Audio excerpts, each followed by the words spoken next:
Bronchial asthma जो होता है वो एक्चुअल में स्टार्ट होती है एलर्जी से। तो एलर्जी जो बहुत सी चीज़ें हैं एलर्जी की, किसी को धूल से एलर्जी है, किसी को धुएं से एलर्जी है, किसी को कारपेट से एलर्जी है, किसी को गुलाब से एलर्जी है, किसी को कुछ खाने की चीज़ें से एलर्जी है। तो किसी भी तरीके से एलर्जी अगर कंटिन्यूअस होती है और फैमिली में और भी कोई लोग हैं जिनको ऐसी ही प्रॉब्लम होती है और लगातार छींकते रहते हैं, खांसते रहते हैं, तो ये धीरे धीरे क्या करती है कि हमारी जो ये नाक है, तो नाक से और गले के बीच में सबसे पहले जो होता है एलर्जी, यहाँ पर हमको मिलता है, पेशेंट को फील होता है, सिम्टम जो आते हैं वो छींकना शुरू करते हैं, खांसना शुरू करते हैं, गले में हमेशा उनको खुजली जैसा लगता है, इचिंग महसूस करते हैं वो लोग, और उसके बाद धीरे धीरे नाक बहना शुरू हो जाता है, सरदर्द हो जाता है, वो बार बार अपने नाक को ऐसे ऐसे रगड़ते हैं। तो आप यहाँ पर नाक के ऊपर थोड़ी सी ऊपर फोल्ड पर वह एक लालपन देख सकते हैं वैसे पेशेंट को जो बार बार नाक को ऐसे ऐसे रगड़ते रहते हैं और छींकते रहते हैं। कुछ दिनों के बाद नाक उनका ब्लॉक हो जाता है और वो मुंह से सांस लेने लगते हैं। तो ये स्टार्टिंग होती है एलर्जी से। और अगर ये कंटिन्यूअस रहे, जैसे हम कहीं ऐसी जगह काम कर रहे हैं जहाँ इस एनवायरनमेंट में 6 घंटा 8 घंटा बिताते हैं, जहाँ से वो एलर्जी उनको शुरू हो जाती है, जैसे कोई केमिकल फैक्ट्री है, कपड़े की कोई फैक्ट्री है जहाँ कपड़े बनते हैं, तो सीमेंट का हो, कंस्ट्रक्शन साइट पर काम करते हो, तो उस जगह से वो लोग एलर्जी उन लोगों को स्टार्ट हो जाती है। और कोई जरूरी नहीं कि सब किसी को स्टार्ट हो जाए, लेकिन जिस भी व्यक्ति को स्टार्ट हो जाती है उसको प्रिकॉशन लेना चाहिए उससे बचने के लिए, या अपना प्रोफेशन चेंज करना चाहिए। जैसे घर में भी बहुत लोगों को एलर्जी ऐसे शुरू हो जाती है किसी चीज़ से, तो आपको देखना चाहिए कि ऐसे क्या चीज़ें हैं जिससे ये एलर्जी शुरू हो जाती है।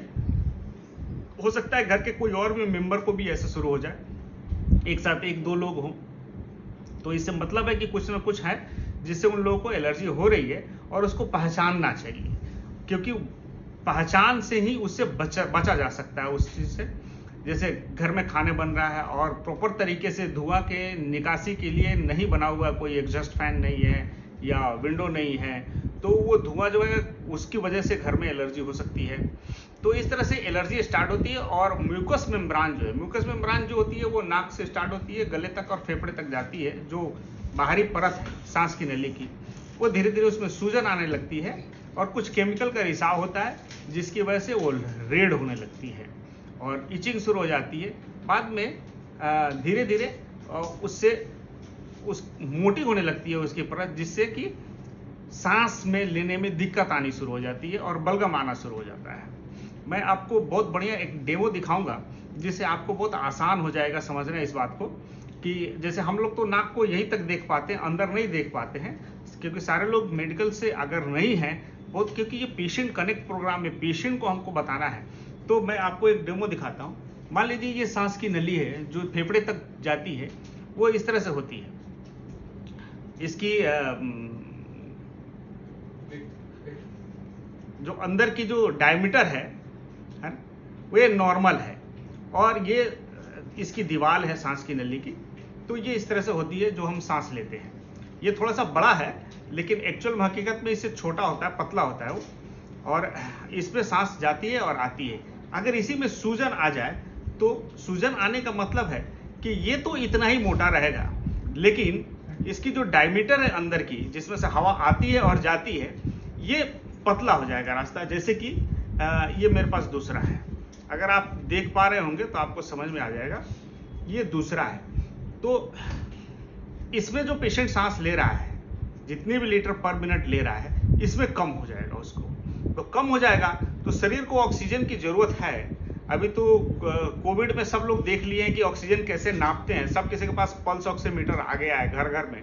तो वो लोग देखते हैं कि फिंगर टिप्स पर लगा करके कि उनके उंगली तक कितने ऑक्सीजन की सैचुरेशन आ रही है, यानी 100% होना चाहिए, तो उसमें से कितना आ रहा है, किसी को 99 आ रहा है, किसी को 98 आ रहा है, ये नॉर्मल में है।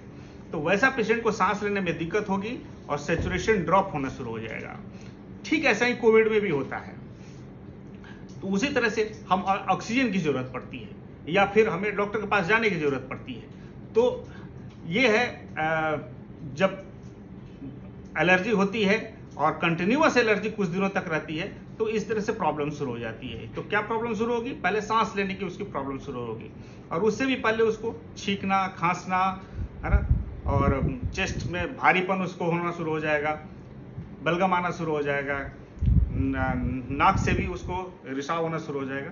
तो अगर ऐसा परसिस्ट करता है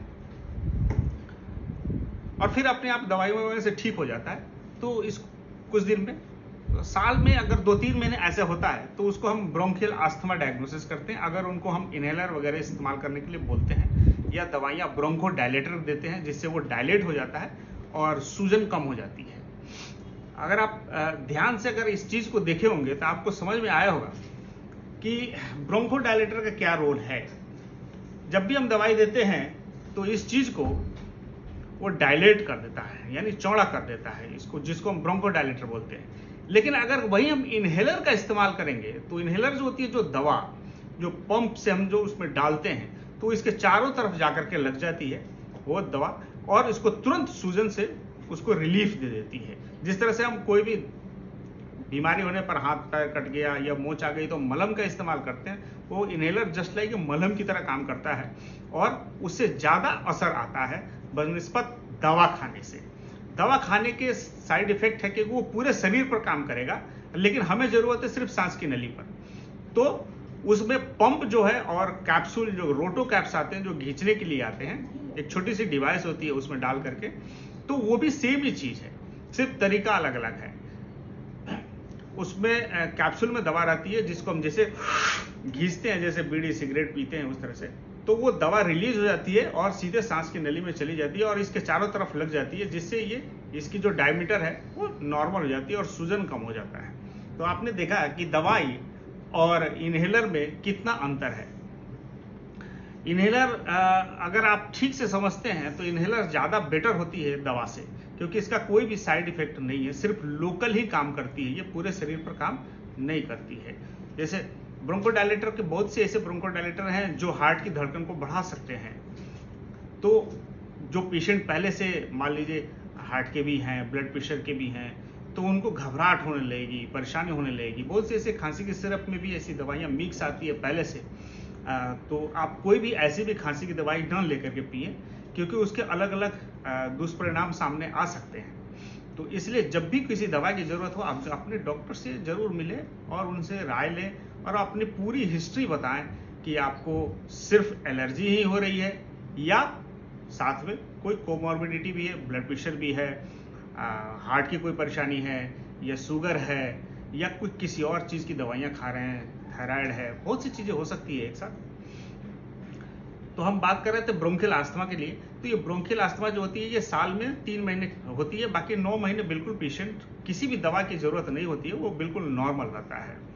तो अगर यही चीज़ 3-4 साल के बाद अगर कंटिन्यूअस वो अपने एलर्जन से, जिससे उसको एलर्जी होती है, उसे वो नहीं बच पाता है, तो धीरे धीरे वो जो डायमीटर थी अंदर की, वो कंटिन्यूअस मोटी रहती है, और डायमीटर जो होती है वो पतली की पतली रह जाती है अंदर की, और ये और भी सिकुड़ जाता है बीच बीच में से, कहीं कहीं से ऐसे।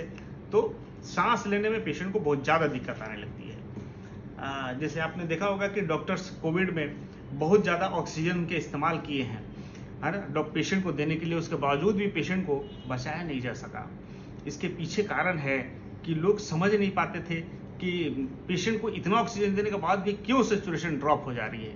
होता क्या था कि अगर ये मैं आपको एक डेमो दिखा रहा हूँ, ये सांस की जो नली थी और ये जो नॉर्मल में जो नली थी, ये दोनों के बीच में आप देख करके आपको समझ में आ जाएगा। आप इस पेशेंट को कितना भी ऑक्सीजन दीजिएगा, यहाँ जाने का रास्ता जो है बीच बीच में ब्लॉक है ना, तो वो कोई फायदा नहीं होने वाला है, उसको सैचुरेशन बढ़ने वाला नहीं है, क्योंकि इतनी ज़्यादा सूजन आ गई है अंदर में। अगर आप ध्यान से देखें तो इसके अंदर कुछ सिक्रेशन भी हैं, जैसे बलगम वगैरह आ रहे हैं यहाँ पे, है ना, ध्यान से देखिए। तो इस ऐसे पेशेंट जो होते थे, जो सीओपीडी के बाद का स्टेज का है, लेट स्टेज, तो इन लोगों को हम सीओपीडी डायग्नोस करते हैं। अब आप कहेंगे कि सीओपीडी कैसे आपने डायग्नोसिस कर दिया, हम तो अस्थमा ही है। सीओपीडी और अस्थमा डायग्नोसिस करने के लिए हमारे पास एक जांच है, जिस जांच को हम पीएफटी के नाम से बोलते हैं, पुल्मोनरी फंक्शन टेस्ट। पुल्मोनरी फंक्शन टेस्ट जो है उसमें हम एक कंप्यूटर से कनेक्ट करते हैं एक डिवाइस को, जिसमें हम पेशेंट को फूंकने के लिए बोलते हैं। तो वो एक इंस्ट्रक्टर होता है जो आपको पूरी इंस्ट्रक्ट करता है कि कब आपको फूंकना है, सांस बाहर निकालना है, कब अंदर लेना है।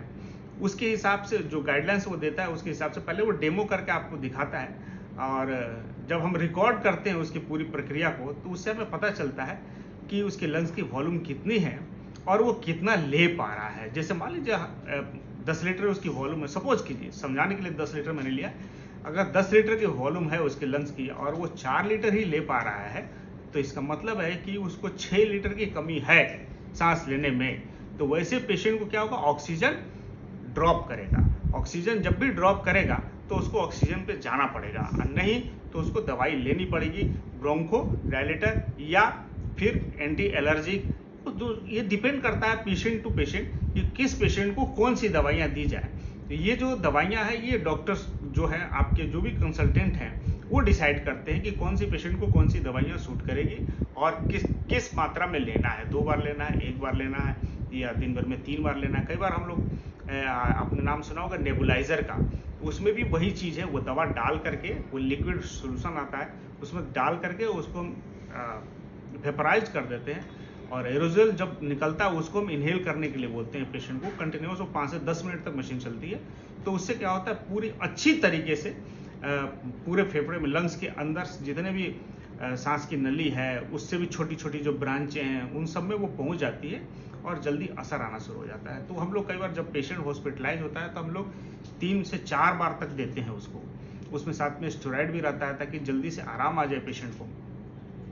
तो ये आप डिसाइड करते हैं कैसे कि पेशेंट कौन सा ब्रोंकियल अस्थमा का है और कौन सा पेशेंट सीओपीडी का है। सीओपीडी का जो ये शॉर्ट फॉर्म है, इसको पूरा जो बोलते हैं वो है क्रोनिक ऑब्स्ट्रक्टिव पुल्मोनरी डिजीज।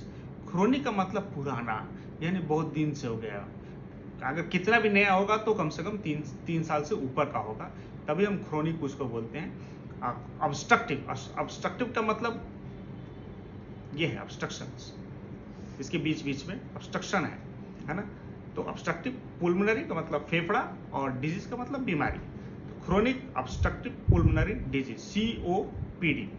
तो सीओपीडी ये पेशेंट जो होता है ये साल के 12 महीने इसको दवा की जरूरत पड़ती है। अभी आपको अंतर समझ में आ गया होगा कि ब्रोंकियल अस्थमा के पेशेंट को 9 महीने बिना दवा के काम चल जाता है। सीजनल होते हैं उनके, जैसे एलर्जी स्टार्ट होती है, जैसे भी बारिश का मौसम आ रहा है तो एलर्जी आपको स्टार्ट होना शुरू हो जाएगी जब भी बारिश शुरू होती है। और इसके अलावा साथ में और भी कई डिजीज आती है, बारिश साथ में लेके आती है। गर्मी से राहत तो देती है लेकिन और भी कई साथ में बीमारियां लेके आती है। जैसे अगर आप दिल्ली में रहते हैं, पानी जल जमाव कहीं भी होगा तो आपको डेंगू हो सकता है, चिकनगुनिया हो सकता है, मच्छर काटने से मलेरिया हो सकते हैं। मलेरिया भी 4 प्रकार के होते हैं, लोगों को ये पता नहीं है, आम आदमी को, वो लोग सिर्फ मलेरिया ही जानते हैं, लेकिन डॉक्टर डिसाइड करते हैं कौन सी मलेरिया है उनको, और उसकी भी अलग अलग दवाइयाँ हैं। तो कभी भी मेरा कहने का मतलब ये है कि अपने आप को डॉक्टर न समझे। हाँ, आप अपने शरीर के बारे में बेटर जानते हैं, लेकिन हमेशा अपने डॉक्टर से जरूर राय लें और बार बार डॉक्टर को न बदले, क्योंकि एक डॉक्टर आपके बारे में अच्छा से जानकारी जब इन्वेस्टिगेट करके पता कर लेता है तो ज़्यादा उसको आसान होता है ट्रीटमेंट्स देना।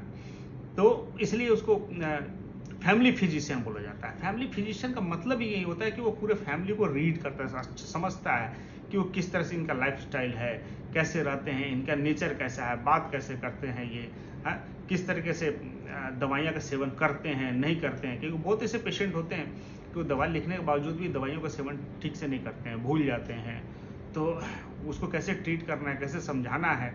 दवा सिर्फ लिख देना ही डॉक्टरी नहीं होता, उसको समझाना भी अच्छी तरीके से, क्योंकि बहुत सी दवाइयों का असर लेट में स्टार्ट होता है, स्लो वर्किंग मेडिसिन है। जैसे मान लीजिए टीबी की बात करें तो आप जैसे टीबी की दवाई स्टार्ट कर भी देते हैं तो तुरंत आपको आराम नहीं आने वाला है, उसमें टाइम लगते हैं। 1 से 2 महीने के बाद से आपकी फीवर सबसाइड होगी और खांसी में आराम आएगा, क्योंकि लंग्स डैमेज रहते हैं। तो इस तरह से अगर पेशेंट सोचेगा अरे डॉक्टर साहब की दवाई से तो मुझे कोई आराम ही नहीं है, अभी भी खांसी आ ही रही है, सांस फूल ही रहा है, तो वो छोड़ देता है दवाइयाँ। तो तो टीबी में सबसे जो ड्रॉप आउट होते हैं वो इसी की वजह से होते हैं। तो अगर ये बात हम पहले ही पेशेंट को समझा दें कि आप दवाई लिए, अब जैसे आपने इनहेलर लिया, बोला जा मुझे तो कोई आराम ही नहीं हुआ, जैसे सांस फूल रहा था वैसे ही फूल रहा, तो इसमें आपको थोड़ा सा धैर्य रखना होगा, समझना होगा कि ये धीरे धीरे असर करती है। लेकिन अगर आप कंटिन्यूअस लेते हैं तो बिल्कुल आप आराम हो जाएगा आपको, और आप नॉर्मल जो लाइफस्टाइल है वो बिता सकते हैं,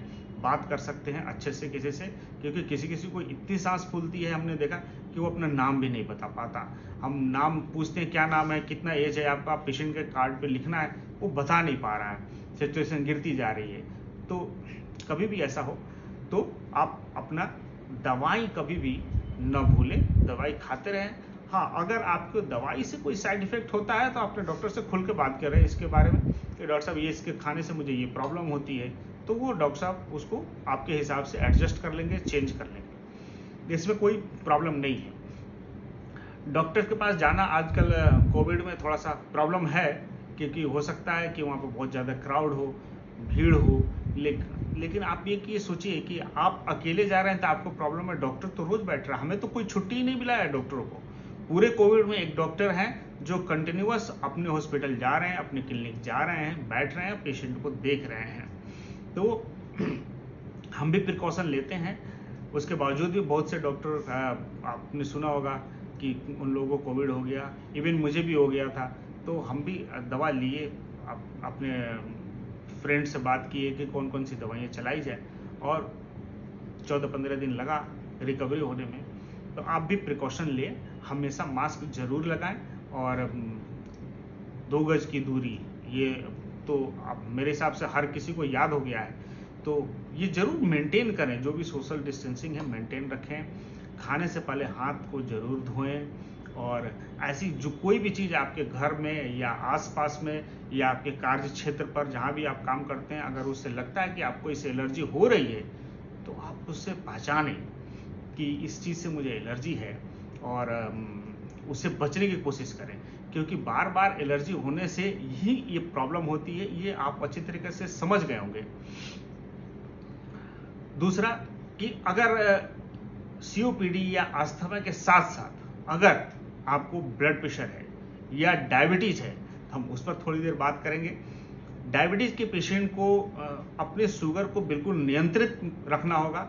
नियंत्रित करने का मतलब कि हम दवा खा लें, बस हो गया, दवा खा लिया हमने, शुगर कंट्रोल है कि नहीं। मेन तो क्वेश्चन यहाँ पर है कि आपकी शुगर कंट्रोल हो रही है उस दवा से या नहीं हो रही है। अगर दवा खाने के बावजूद भी आपकी शुगर बढ़ी हुई रह रही है अच्छी खासी, तो उस दवा खाने का कोई मतलब नहीं बनता है। दवा तो इसलिए खाया जा रहा है ताकि आपकी शुगर कंट्रोल रहे, लेकिन अगर वो दवा नहीं काम कर रही है तो आपको तुरंत अपने जो भी डॉक्टर है जिससे भी आपका ट्रीटमेंट चल रहा है उसके पास जरूर जाएं और बताएं कि डॉक्टर साहब दवा खाने के बावजूद भी अगर मेरी शुगर कंट्रोल नहीं हो रही है तो कृपया इसी को दूसरी दवाई चेंज करें या इसका डोज एडजस्ट करें, जैसे भी है।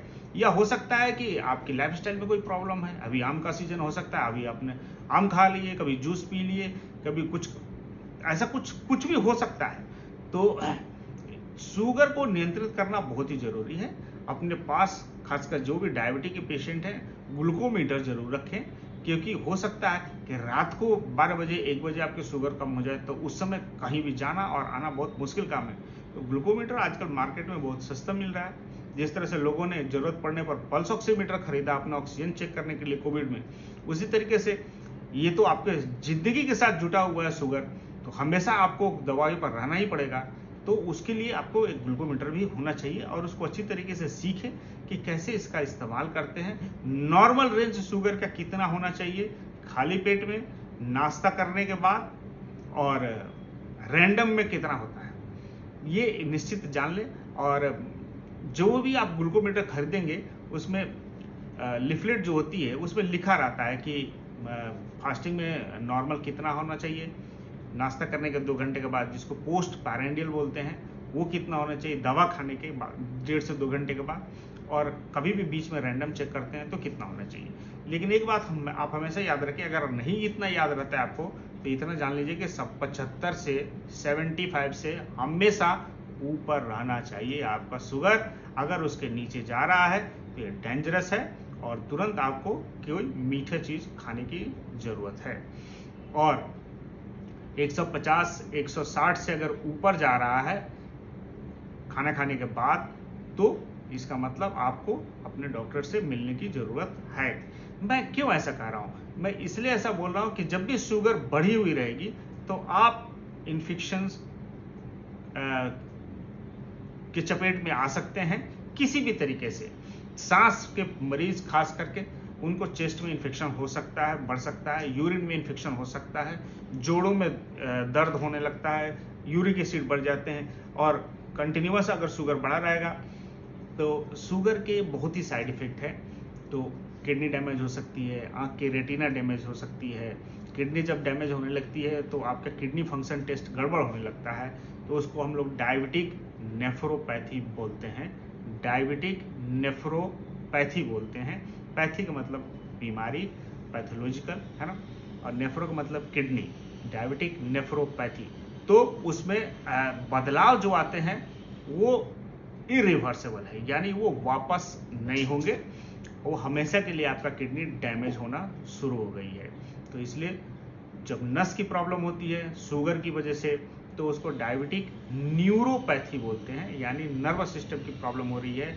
आप चल रहे हैं, आपके पैर से चप्पल निकल जाएगी, चोट लग गई, आपको पता ही नहीं चलेगा कि पैर में चप्पल नहीं है, एक पैर में, है ना, या कहीं ब्लड निकल रहा है वहाँ से।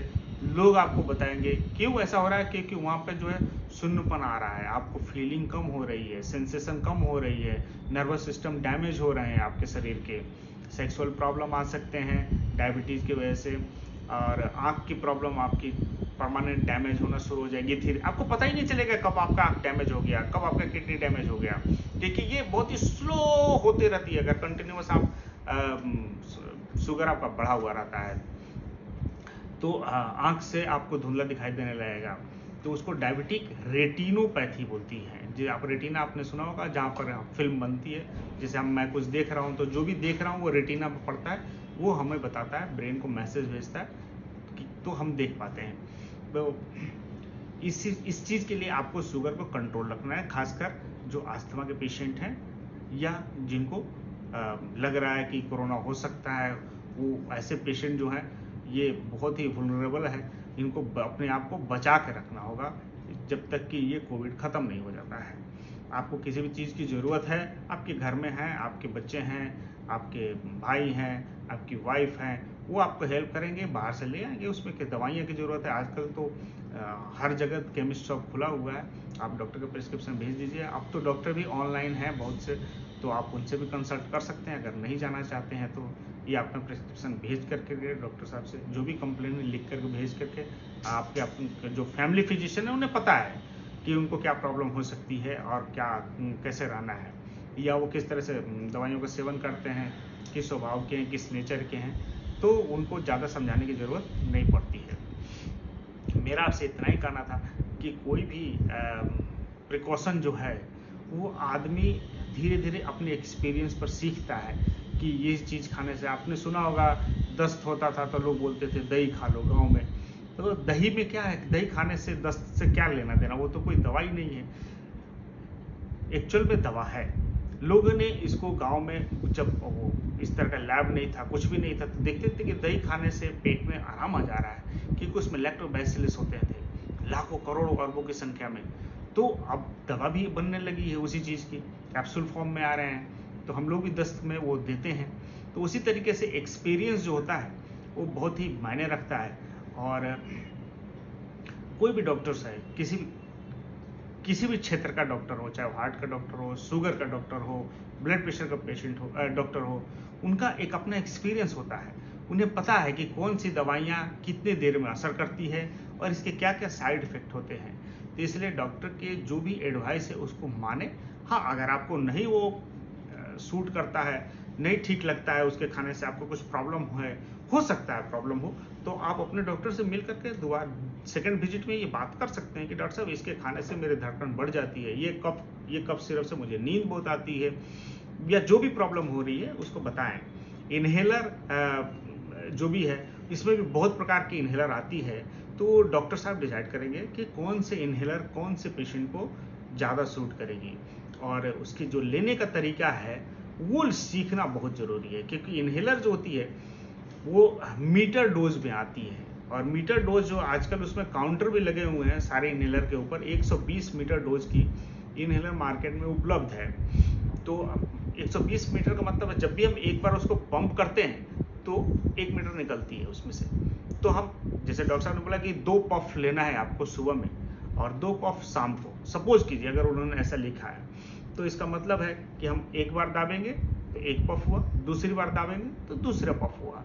जब भी हम इनहेलर लेंगे याद रखिए कि इनहेलर को हमको पेट में नहीं लेना है, हमें लंग्स में लेना है। तो इनहेलर लेने वक्त हमें सांस लेना, खींचना बहुत जरूरी है। अगर हम सांस नहीं खींचते, इनहेलर ऐसे मुंह से लगाएं और नहीं किए दाबने वक्त, तो हम कई लोग ऐसे करते हैं कि इनहेलर ऐसे लिए और मुंह फुला लेते हैं और उसको बाद में निगल लेते हैं ऐसे, तो वो पेट में चला जाता है। तो जितने भी सीओपीडी के पेशेंट हैं उनको गैस्ट्राइटिस की भी प्रॉब्लम रहती है, और ब्लोटिंग, जीआरडी, आइसोफेगल रिफ्लक्स, इस तरह के हमेशा गैस की प्रॉब्लम बताते रहते हैं। तो इसका मतलब है 30% पेशेंट कैसे रेशियो है कि 30% जो पेशेंट है सीओपीडी के वो गैस्ट्राइटिस के पेशेंट हैं, जीआरडी के पेशेंट हैं जिनको गैस ज़्यादा बनती है।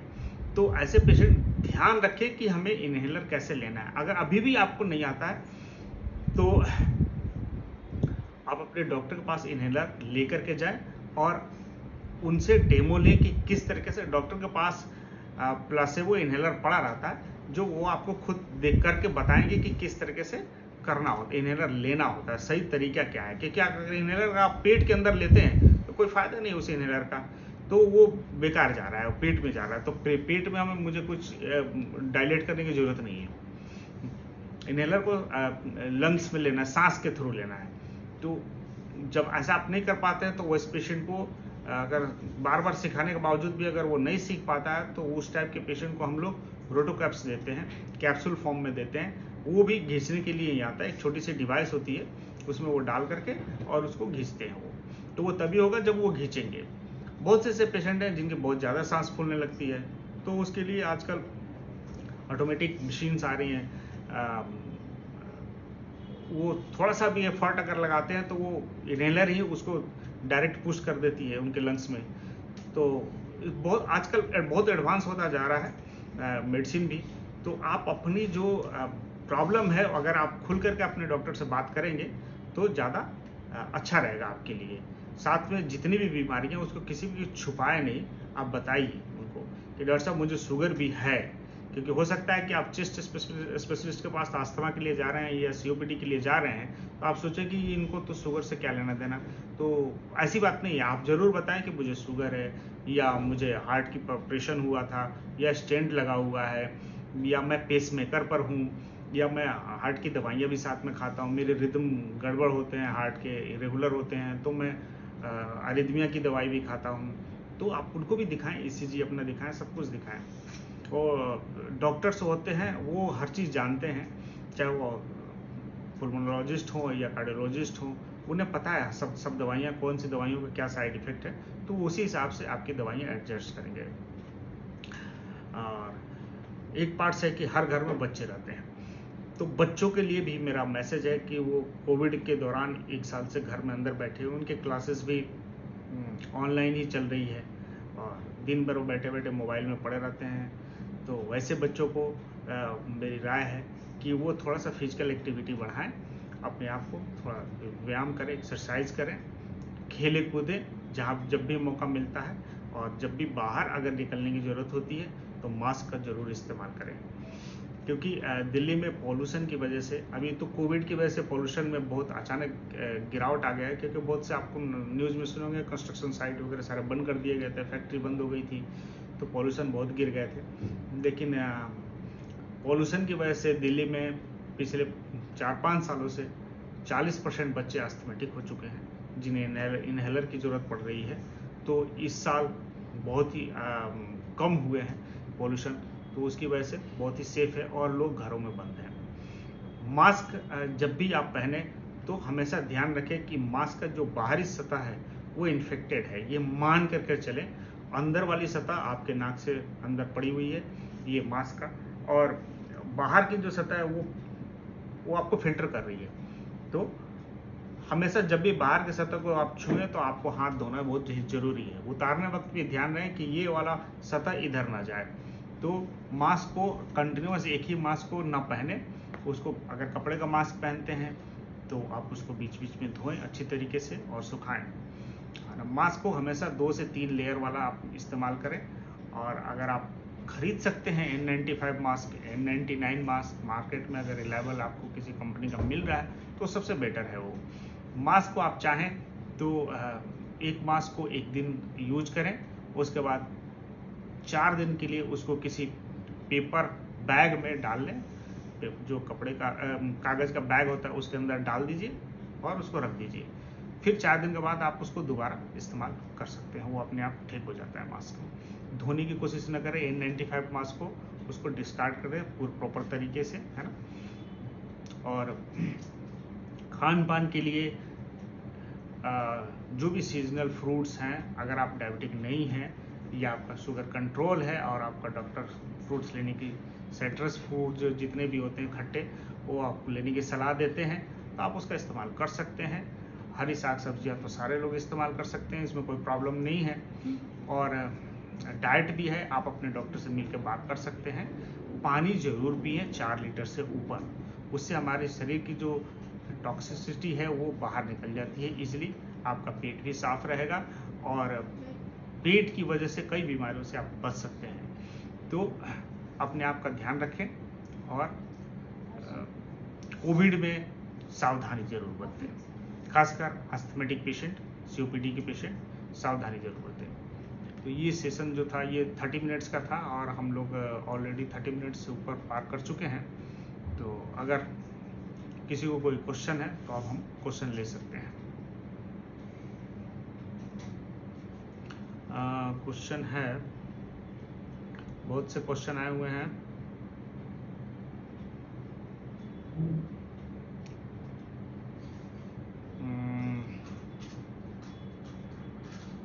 मोहम्मद शेजार खान बोल रहे हैं, very good speech sir, thank you. अगर आपको समझ में आ रही है तो अच्छी बात है। T2 सर, जैसे कि आपने बताया इन्हेलर अच्छा होता है लंग्स के लिए ओरल मेडिसिन के बजाय।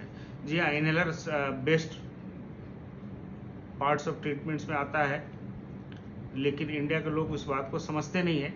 वो सोचते हैं कि ये आदत बन जाएगी, डॉक्टर साहब ये मत लिखो। अगर वो बात समझे तो वो प्रेफर करना चाहिए इन्हेलर को लेने के लिए। जयंत हैं, डॉक्टर सर मेरे को जब भी खांसी होती है 15 से 20 मिनट तक होती है।